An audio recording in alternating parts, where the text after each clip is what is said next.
অসম কেশৰী অম্বিকাগিৰি ৰায়চৌধুৰীয়ে কৈছিল, পথাৰ আমাৰ, বজাৰ আমাৰ।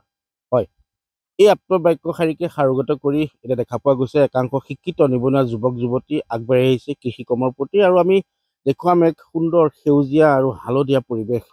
আমি উপস্থিত আছোঁ তেজপুৰৰ দ বেচেৰা অঞ্চলত, আৰু পুনতে দেখুৱাইছোঁ এক পৰিৱেশ এয়া হালধীয়া হৈ পৰিছে, কিয়নো ইয়াত তেওঁলোকে সৰিয়হৰ খেতি কৰিছে।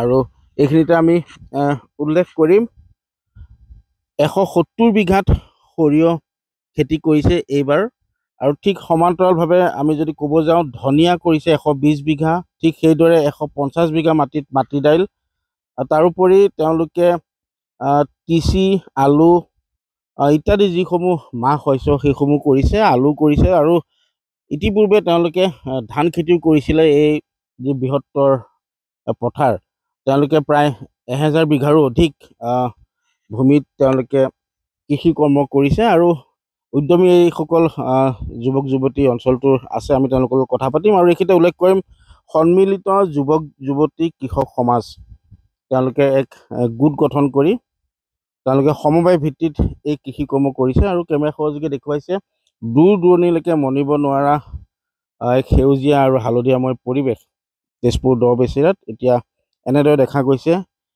এক কথাত সেউজ বিপ্লৱৰ সূচনা কৰিছে এইসকল সন্মিলিত যুৱক যুৱতীৰ কৃষক সমাজৰ সদস্য। মই আছে বহু কেইজন, মই কথা পাতিম। মই পুনতে এগৰাকী এই কৃষি কৰ্মৰ জড়িত যুৱতী কাষলৈকে আহিব বিচাৰিছোঁ। কি ক'বা তোমালোকৰ এই পদক্ষেপক? প্ৰথমতে ধন্যবাদ আপোনালোক ইয়ালৈ অহাৰ কাৰণে। আৰু আজিকালি খেতি নকৰি প্ৰায় চব বস্তু কিনিয়ে খায়, গতিকে আমি এটা পদক্ষেপ হাতত লৈছোঁ যে খেতি কৰিও মানুহ কেনেকৈ জীৱন নিৰ্বাহ কৰিব পাৰে, আৰু এইবাৰ প্ৰথমবাৰ কৰিছোঁ। ভাল লাগিছে, এক্সপিৰিয়েঞ্চ ভাল। নিশ্চিতভাৱে এগৰাকী শিক্ষিত যুৱতী, পঢ়া শুনাৰ সমান্তৰালভাৱে কৃষি কৰ্মৰ প্ৰতিও তেওঁলোক যথেষ্ট আগ্ৰহী, আৰু আন এজন উদ্যমী যুৱক আছে, মই তোমাৰ কাষলৈকো আহিব বিচাৰিছোঁ। এইবাৰ কিমান কৰিছা? এইবাৰ আপোনাৰ মোটামুটি 150 বিঘামান মাটিমাহৰ খেতি আছে।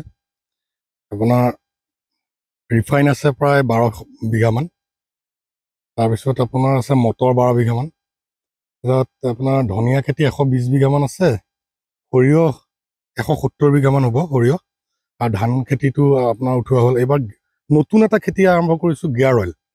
নাম গিয়াৰ অইল, কিন্তু আচলতে কি সঠিক নামটো নাজানো। সেইটো আপোনাৰ কৰি বা ভাল লাভৱান হৈছে। অহাবাৰলৈ ভাবিছোঁ যে আৰু বেছি পৰিমাণৰ মাটিত আমি সেই খেতিটো কৰিম।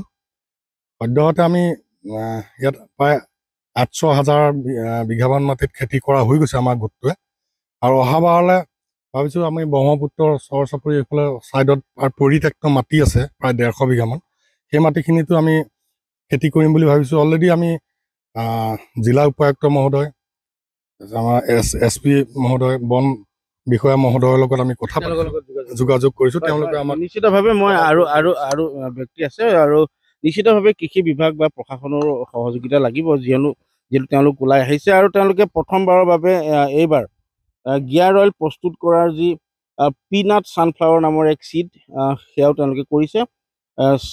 উৎপাদন তেওঁলোকৰ ভাল হৈছে বুলি কৈছে। মই আন এজন কৃষক আছে, তেখেতে ইতিপূৰ্বে শ্ৰেষ্ঠ কৃষকৰ বঁটাও পাইছে।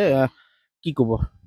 নমস্কাৰ। পোনপ্ৰথমে আপোনাৰ আটাইকেইটা নিউজলৈ মোৰ ফালৰ পৰা আন্তৰিক ধন্যবাদ জনালোঁ। মই যোৱাবাৰ গুৱাহাটী কৃষি মেলাত জিলা ভিত্তিত প্ৰথম পুৰস্কাৰ পাইছোঁ। এইটো চিফ মিনিষ্টাৰে মোক নিজে হাতে অৰ্পণ কৰিছে, 50,000 টকাৰ চেক লগতে বঁটা প্ৰদান কৰিছে। মই লগতে যি বছৰ কেইবাজনো উঠি অহা যুৱক তেওঁলোকে গাঁৱত এনেই ঘূৰি ফুৰে, যোৱা বছৰলৈকে তেওঁলোকে এনেই ঘূৰি ফুৰিছিলে। এইবাৰ তেওঁলোকক ক'লোঁ যে আহা আমাৰ লগতে অকণমান খেতি বাতিত লগা, হয়তো সিহঁতে মানে ওলাই আহিল মোৰ লগত। এতিয়া আমি 800 পৰা 1000 বিঘা মাটি দেখিছে আপোনালোকে, সৰিয়হ, ধনিয়া, অলৰেডি মাটিমাহ আৰু আমাৰ এইটো গিয়াৰ অইলটো হাৰ্ভেষ্টিং হৈ গৈছে। বাকীখিনি লৈ পেলাই তেওঁলোকে যথেষ্ট উৎসাহী। আপুনি বিচৰা বাতৰি পাব কেৱল নিউজ 18 এপত। নিউজ 18 এপ ডাউনলোড কৰিবলৈ স্কেন কৰক এই QR কোড। গুগল প্লে ষ্টৰতো পাব এই নিউজ 18 এপ।